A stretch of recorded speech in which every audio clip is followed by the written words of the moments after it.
Hare Krishna, Krishna Krishna, Hare Hare, Hare Rama, Hare Rama, Rama Rama, Hare Hare. Hare Krishna, Krishna Krishna, Hare Hare, Hare Rama, Rama Rama, Hare Hare. Hare Krishna, Krishna Krishna, Hare Hare, Hare Rama, Rama Rama, Hare Hare.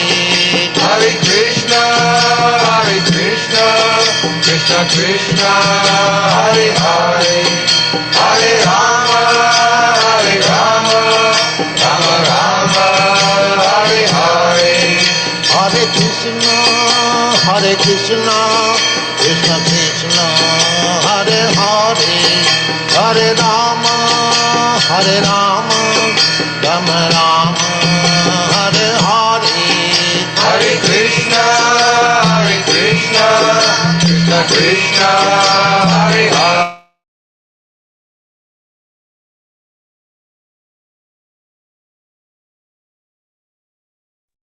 Hare Krishna, dear devotees. Welcome to Nityam Bhagavata Sevaya. Today we are happy to have the association, Vani Association of His Grace Matsya Prabhuji. He is a disciple of Srila Prabhupada. I'll be sharing the introduction towards the end when we have a lot of our audience.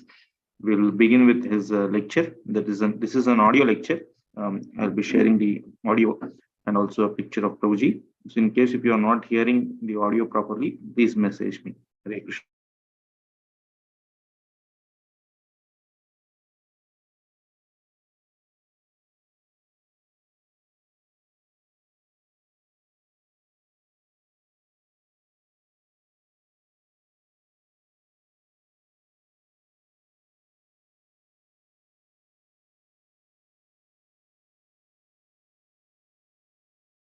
Just give me one moment.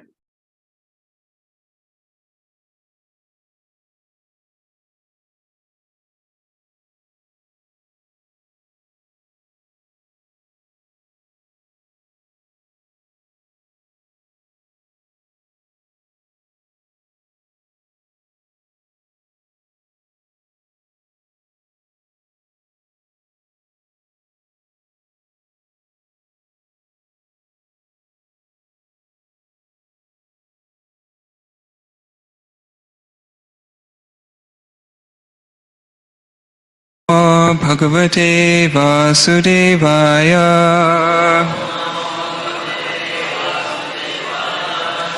Om Namo Bhagavate Vasudevaya.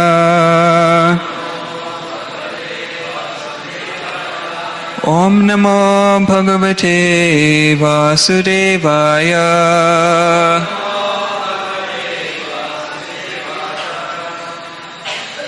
Reading from Srimad Bhagavatam, Canto 4, Chapter 29, Text 67. Adrishtam ashrutam chatra kvachin manasi drishyate yata tatanu mantavyam desha kala kriyashrayam. Adrishtam ashrutam chatra kvachin manasi drishyate yata tatanu mantavyam desha kala kriyashrayam. Adrishtam, never experienced. Ashrutam, never heard. Cha, and atra, in this life. Kvachit, at some time. Manasi, in the mind. Drishyate, is visible. Yata, as. Tata, accordingly. anumantavyam, to be understood. Desha, place. Kala, time. Kriya, activity. Ashrayam, depending on. Translation. Sometimes, in a dream, we see something never experienced or heard of in this life. But all these incidents have been experienced at different times, in different places, and in different conditions. Purport. In the previous verse, it was explained that in dreams we see that which was experienced during the day. But why is it that we sometimes in our dreams see what we have never heard of or seen at any time during this life? Here it is stated that even though such events may not be experienced in this life, they were experienced in previous lives, according to time and circumstance. They combine so that in dreams we see something wonderful that we have never experienced. For instance, we may see an ocean on the peak of a mountain, or we may see that the ocean has dried up. These are simply combinations of different experiences in time and space. Sometimes we may see a golden mountain, and this is due to our having experienced gold and mountains separately. In the dream, under illusion, we combine these separate factors. In this way, we are able to see golden mountains or stars during the day. The conclusion is that these are all mental concoctions, although they have actually been experienced in different circumstances. They have simply combined together in a dream. This fact is further explained in the following verse. Om Jnana Timirandasya Jnananjana Shalakaya Chakshun Militam Yena Tasmai Shri Gurave Namaha. So, we're hearing in this verse some thing about how the mind is the storage place of all the memories, and how at night when we dream it all becomes mixed up and we sometimes get some strange results. Golden mountains, or talk about a few strange results. But this is interesting. It's also an interesting proof of past life and reincarnation, because often, as Prabhupada says, we see things that we've never seen in this life before in our dreams. And where do those experiences come from if they haven't been experienced elsewhere before in a previous life? I remember, I had a reoccurring dream that occurred 2 or 3 times when I was a new devotee. When I joined the ashram in Australia, I had some strange dream, for example, of being in some kind of very sattvic heavenly city, and there was a kind of a reoccurring part of the dream was that I was able in that dream to walk from the ground and walk up into the sky, and there was a certain methodology, and somehow, even though I was sleeping, I was aware that I was sleeping, and I was telling myself, I've got to remember this, how to walk up into the air and walk up into the sky when I wake up.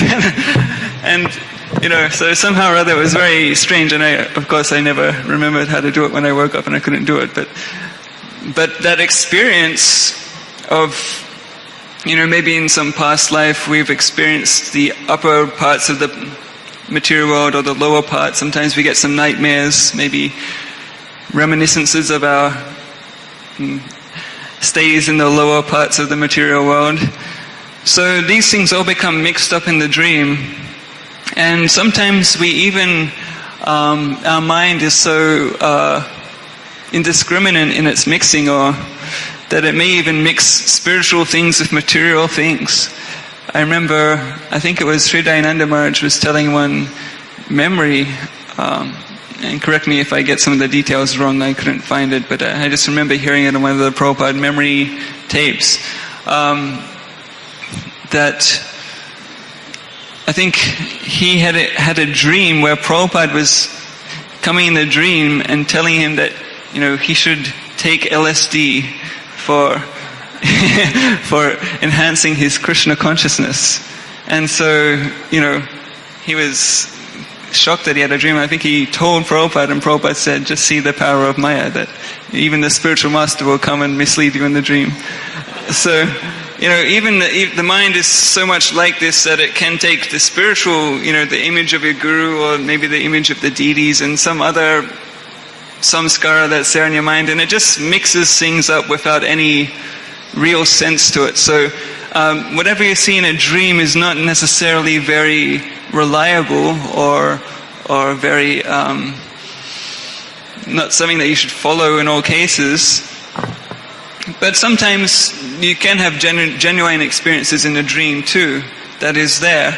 Sometimes I've heard it said that when you have a dream of like a spiritual experience in a dream, and if you wake up around the Brahma Muhurta time, then it's like a confirmation that's something authentic, or something that should be taken seriously. But dreams you have to take them or leave them. They are what they are. If it's something that actually complies with the teachings of Guru, Sadhu and Shastra, then you can accept it. If it's something against, then you have to reject it. The mind, you have no control at what the mind throws at you while you're dreaming. So,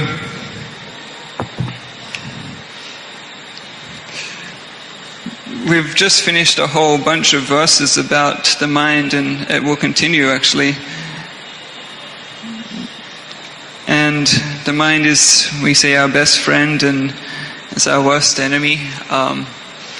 Sometimes my Guru Maharaj would give an example of a American Indian proverb that there's two dogs fighting in the heart, and the one that wins is the one that you feed more. So we all have our higher side and our lower material urges. We have our spiritual aspirations that we're striving for, and we also have some material distractions. So according to the proverb, the dog that you feed more is the dog that will win that fight between the two dogs. So much of what we put into our mind, what we put into our senses, if we expose them to Krishna consciousness, to remembrance about Krishna, to hearing about Krishna's pastimes, to hearing the holy name, then that's what will be reflected in the mirror of the mind, the Cheto Darpana. It will reflect that. Whatever you put in front of it, it will reflect that. So what you feed the mind is what it will give back to you. So there's very nice verses about the mind. One prominent one that comes to mind is from the Bhakti Rasamrita Sindhu. You probably know this verse. Yuvatinam yata yuni yunam cha yuvatau yata manobi ramate tadvan manobi ramate twai. It's a verse that's an example of a Samprartanatmika verse, a verse that's appropriate for sadhakas that are struggling with the mind and the senses, which most of us still are. So this verse prays that just like young girls may be attracted to young boys, and young boys may be attracted to young girls, so may my mind similarly be attracted to you, O Krishna. So that's a very strong attraction in this material world. So the prayer is that may that same attraction be there for Krishna. And there's another similar verse from Rupa Goswami's Stavamala, which is also very good about praying for keeping our mind on track in Krishna consciousness. So it goes like this. Api spara mode pratipada sudha koti madure purana gramantar vahati tavalila rasajare manovatsa patum vishaya visagarte vishyati me kripayastya turnam Damayatamamum tarnakapate. Although the very sweet nectar stream, this is a prayer to Krishna, although the very sweet nectar stream of your transcendental pastimes swiftly flows through the Puranas, the calf of my mind has now entered a ditch to drink the poison of material sense happiness. O Lord of the calves, please quickly curb him with the stick of your mercy. It's a very nice verse. So the Puranas, especially Srimad Bhagavatam and other Puranas like Vishnu Purana and Padma Purana, are full of the descriptions of Krishna's pastimes. And those pastimes are compared to a stream of nectar that's flowing swiftly through the Puranas. And somehow our mind has become diverted from that nectar stream, that very clear, sweet stream of nectar, and it's become attracted to drinking the ditch water, just like sometimes in Vrindavan we have these open sewers of the, black water on the side of the street, right? So it's as if we've turned away from a stream of nectar and gone to drink from one of those gully streams, nullies, right? So therefore Rupa Goswami on behalf of the sadhakas is praying that the silly calf of my mind, it doesn't know any better, it's gone to drink from the sewage on the side of the road, so to speak, so which is very poisonous. It will make you sick. So please, O Lord of the calves, bring him back in line with the cowherd stick of mercy. So Krishna says in the Bhagavad Gita that the mind is very difficult to control. He gives the analogy of more difficult to control than a raging whirlwind, but he also gives the solution.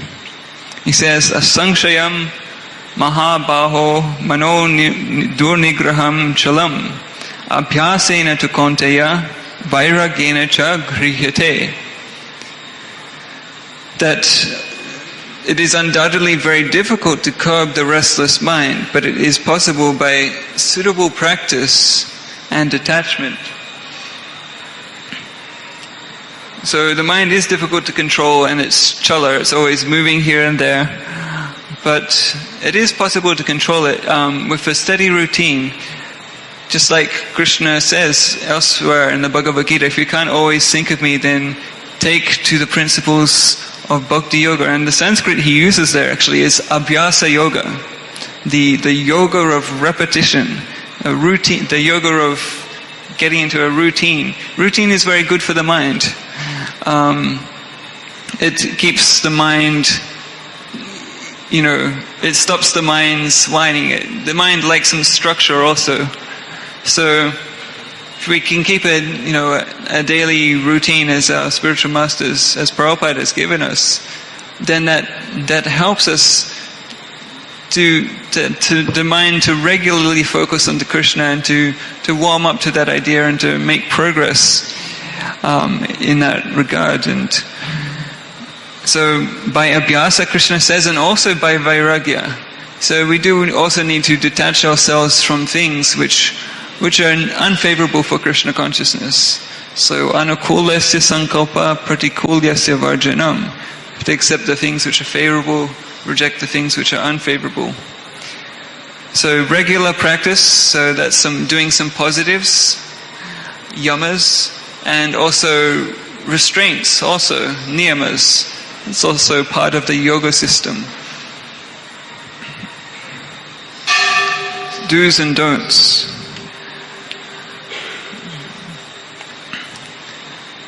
So there's also one very nice Brajbasi prayer about the mind in this nice book that Srimati Mataji has compiled about Srila Prabhupada. So let me just find it.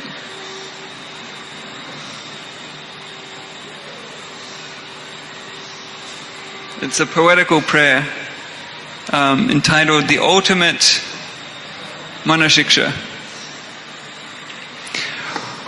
O my dear mind, please remember the holy name if I don't chant the holy name, my life will pass uselessly. O my dear mind, like a bird without wings. Jai Shri Shri Garnitai, Shri Shri Krishna Balaram, Shri Shri Radha Shyama Sundar Ki Jai. O my dear mind, like a bird without wings, like an elephant without teeth, like a wife without a husband, and like a son without a father, such is a human being without Harinam. O my dear mind, like a well without water, like a cow without milk, like the earth without clouds, like a tree without fruits, such is a human being without Harinam. O my dear mind, like the night without a moon, like puja without mantras, like a temple without light, like a pandita without the Vedas, such is a human being without Harinam. O my dear mind, O my dear saintly one, please give up lust, anger, illusion and greed, chant the holy name, and hear about Radha Shyam. Nothing else in this world is yours. So it's a nice analogy. The mind needs Harinam just as much as these analogies, just as much as a wife needs a husband, a son needs a father, etc. Puja requires mantras. Quite nice analogies. So there's also another very famous song by Rupa Goswami, which is about the mind, using also metaphor, poetical metaphors.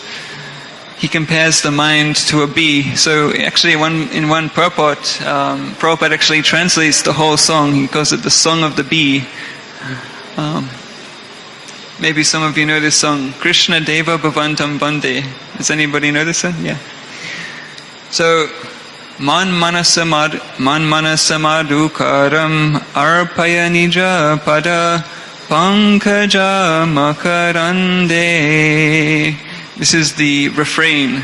Man manasa madhukaram, the bee of my mind. Arpaya nija pada pankaja makarande. That please, Krishna, please place this bee of my mind in the sweet nectar that is the lotuses of your 2 feet. In poetry we know that the bees are always going from flower to flower, and especially they like the lotus flowers. There's lots of sweet pollen that they can collect in the lotus flowers. So sometimes also in poetry they stay too long in the lotus flower and the sun sets and then the lotus closes, right? And so sometimes you can walk by a pond of lotuses and you hear some buzzing noise from inside the lotus. It's the trapped bees. So the prayer is that Krishna, please place the bee of my mind in the nectar pollen of the lotuses of your feet. In other words, may my mind always think of your lotus feet. And then some verses are given to elaborate upon that mood. Yadyapi samadhishu vidirapi pasyati natavanaka gramarichim idamichami nishamya tavachuta tadapi kripad bhutavichim. That even though Lord Brahma, who's the best meditator, the best, his body, he actually doesn't even have a gross body. His body is fully just a subtle body made up of intelligence. So he's the best meditator. Even him in his repeated attempts at samadhi is not able to even get a glimpse of the rays from your toenails. He cannot even get the ray from your toenail in his meditation, in his samadhi. So even though that's the case, even though Lord Brahma can do it, somebody may ask, why are you asking for this prayer if it sounds so impossible?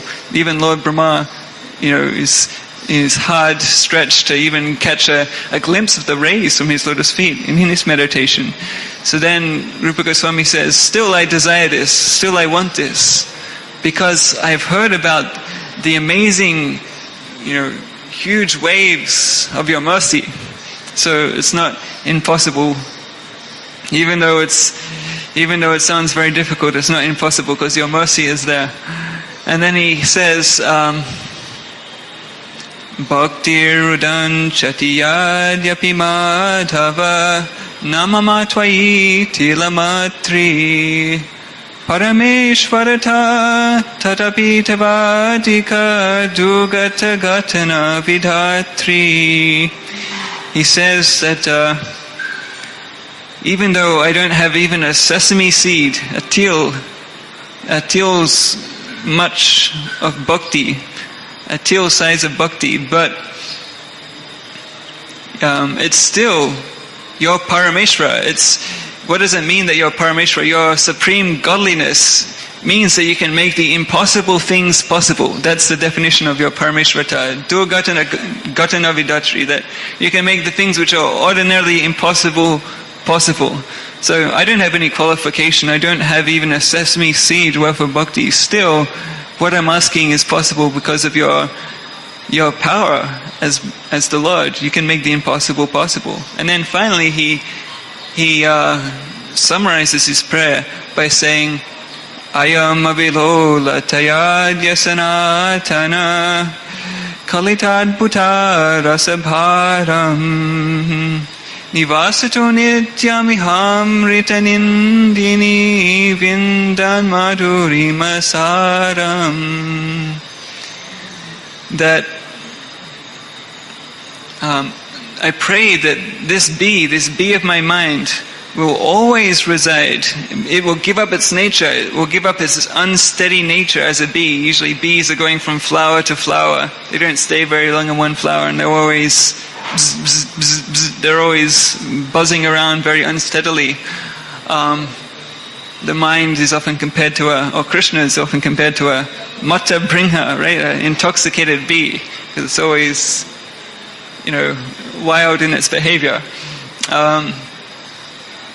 So Rupa Goswami ends the prayer by saying, today this bee of my mind is giving up its unsteady nature. It wants to give up its unsteady nature, and it wants to reside eternally in the lotuses of your feet, which defeat nectar. And by staying in these lotuses, it will find the absolute essence of sweetness, which creates an astonishing amount of rasa, he says. So this is the song of the bee, a very nice prayer for the mind. Similarly, Raghunath Das Goswami has also wrote Manashiksha, which he gives many very important instructions to the mind in general, and also specifically about how the mind should perform Braj Bhakti. How the mind should stay in Vrindavan, what should be its focuses, what should be its disciplines. Maybe we can just read a few of those verses. There's 11 verses, but I don't know if we'll have time for all of them. But we'll read a few verses and then finish up. The famous verse is the first verse. Gurel goshte goshta laishu sujane bhusuragane swamantre shri namni Rajanava yuva dvanva sharane sadadambam hitva kururatima purvam etitaram aye swanta pratash chatubirabiyache dritapada. So here he says, Aye swantar pratash, oh my dear brother mind, Chatubir abhiyache dritapada, I'm very humbly grabbing hold of your feet and speaking to you with sweet words. What am I asking you? Gurau goshte goshtalayesu sujane bhusuragane. Kuru ratima purvam atitaram. That you should develop an unprecedented love for these things, for my Guru, for the land of Vraja, for the inhabitants of the land of Vraja, for the Vaishnavas, the Sujanas, the good people, the Sadhus, the Vaishnavas, Bhusarakane, and also for the Brahmanas, should have respect for the brahmanas, should also develop unprecedented affection for swamantra, for one's for one's mantra that one receives at initiation, like the Gayatri and the Gopal mantra and so on. And also Sri Namni for Sri Harinam. And last but certainly not least, for the beautiful, youthful divine couple of Vraja, Sri Sri Radha Krishna. So the request is to always give up any hypocrisy, give up any pretentiousness, and develop unprecedented love for these things. And then he goes on, Na dharmam shruti gana niruktam kilakuru vraje radha krishna prachare paricharyam mihatanu sachi sunam nandi shwadapati sutta tve guruvaram mukunda preshta tve smara paramajasram nanumana. That he says, don't worry about the various dharmas and adharmas described in the Vedas. Rather, try and do an abundant amount of service to Radha and Krishna here in Vraja. Don't worry about this ritual or that ritual, or not being able to do this or that ritual. Just focus solely on abundant service to Radha and Krishna in Vraja. And you should also know, my mind, you should also remember that the son of Sachi is the son of Nanda. And that my revered Guru is the most confidential servant of Mukunda.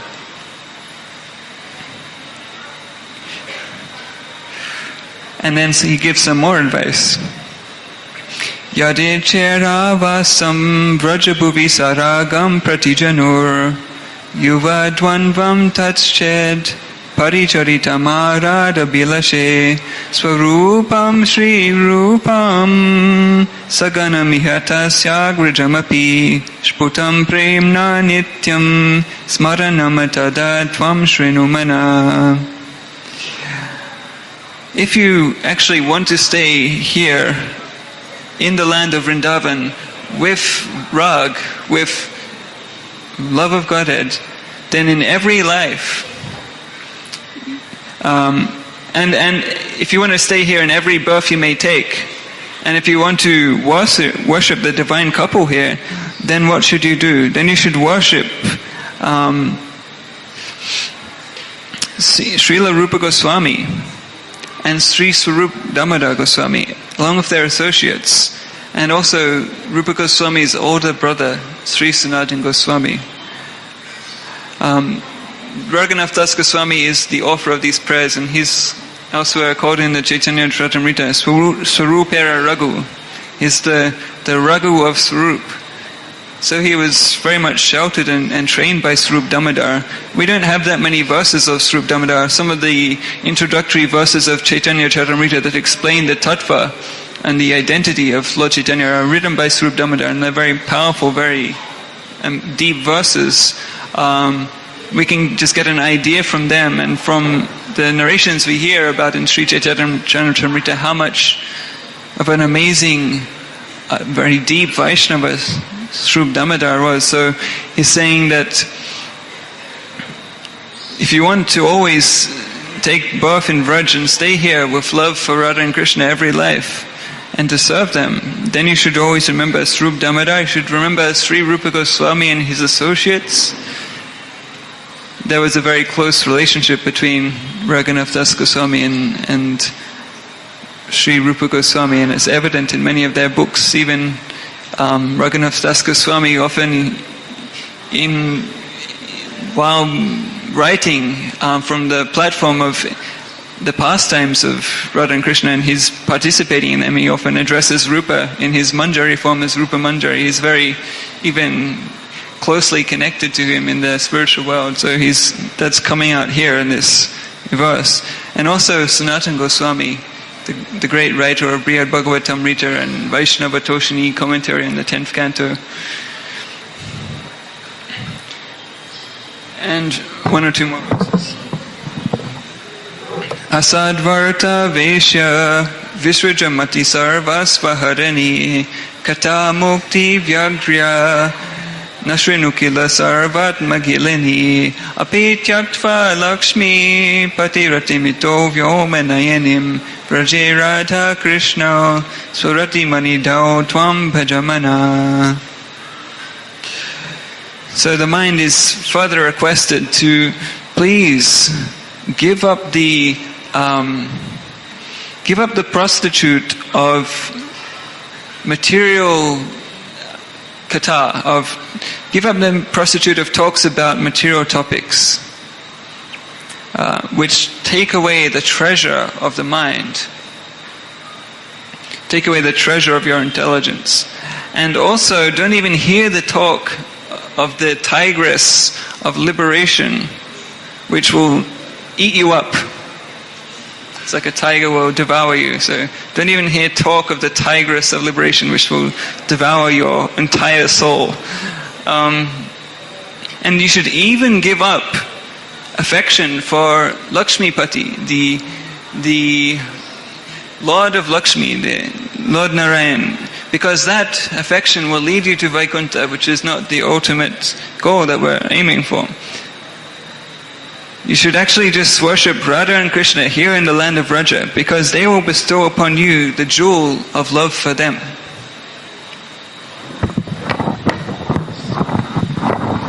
This microphone needs to be tightened up a little bit. It's falling over.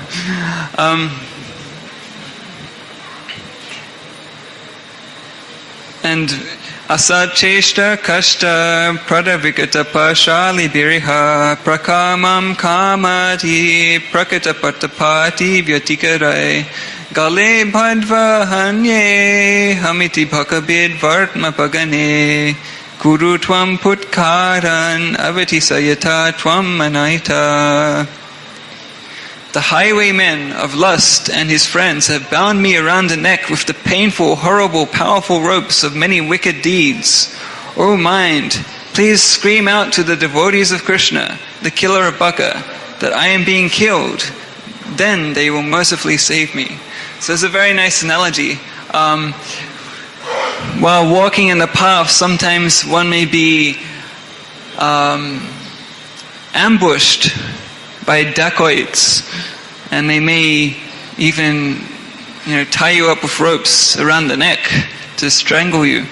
So the karma and so on, lust and so on, lust, greed, anger and so on, are compared to the dacoits, and they are tying us up with the very tight, painful ropes around our neck, the tight, painful ropes of bad deeds.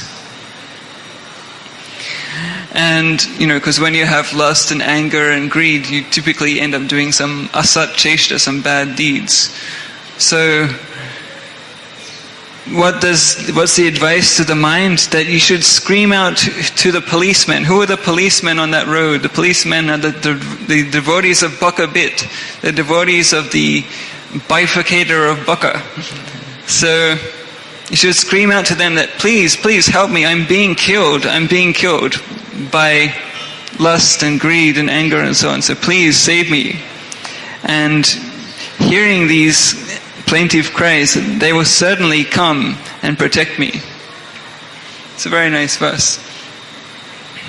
And one more verse, or maybe two, and we'll end here. Are cheta prodyad kapata kutinati bharakara ksharan mutre snatva dahasi katamatmanam apimam sada tvam gandharva giridhari pada premna vilasat sudam bodhau snatva swamapi nitaram mam chasukaya. O mind, why do you burn us both by bathing in the urine trickling from the arse of great deviousness and hypocrisy?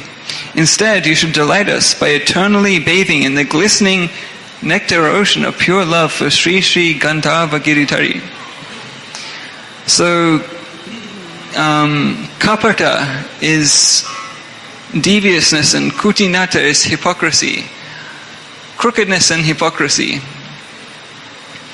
So these are compared to the urine trickling from an ass or a donkey, right? Already they're a horrible animal in terms of, they just make their noise and it's inauspicious, right?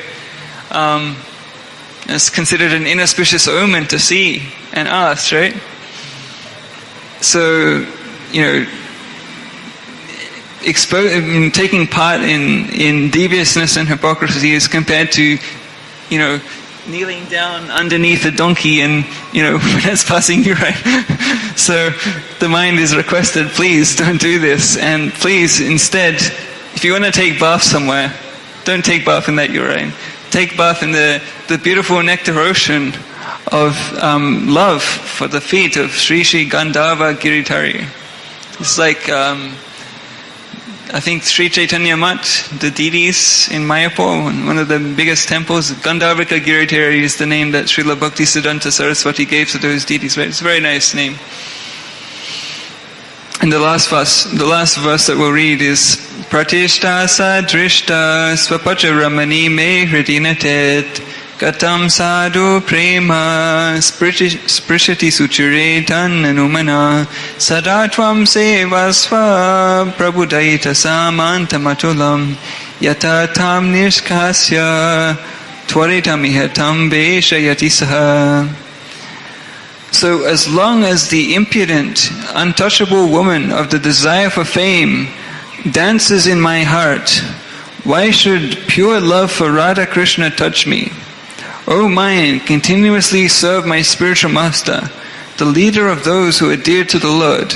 Then my master will quickly kick out that harridan and allow pure love to enter. So here, pratishta, the desire for fame, is compared to a swapacha ramani. We have dog eaters. So dog eaters are outcasts. And then culturally speaking, if you have a lady dog eater that comes and dances in a public place, it's a horrible sight for everybody, right? Nobody wants to see that. So so the mind is requested that please take shelter of the dear devotees, the Guru, the dear devotee of the Lord, the Guru, and he will mercifully kick out that dog, that dog-eating witch, so to speak, is what the Sanskrit says, so that one will develop pure love for Krishna and pure love for his devotees too. So these are some good instructions for the mind. There's a few more, but in the interest of time, we'll end here. So if anybody has any questions or comments, you can take them. Yes, Guruji.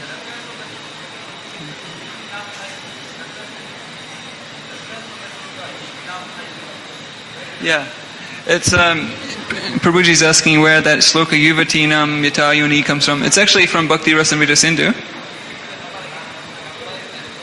Yeah, you can find it. It's in Nectar of Devotion in a translated form, or if you have the folio, the Acharya folio, you can get the Sanskrit from there. I think it does appear, the Sanskrit's also in some purports of Prabhupada's books. Yeah, it is there for sure. So just look up the words Yuvatinam Yata Yuni. Or you can just, for short, Yata Yuni. Y-U-N-I. And it is a very nice verse. I think in some compilation of prayers by Bhaktivinoda Thakur, he also included this verse. I think, what's that book he wrote? Slipping my mind. Anyway, does anybody have any other questions or comments?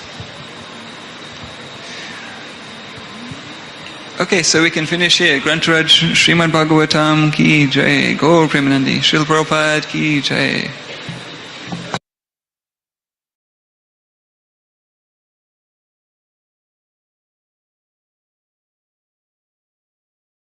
Hare Krishna. We are thankful to Prabhuji for sharing nice points on how to control our mind. Devotees anyone would like to share any reflections, then please do so.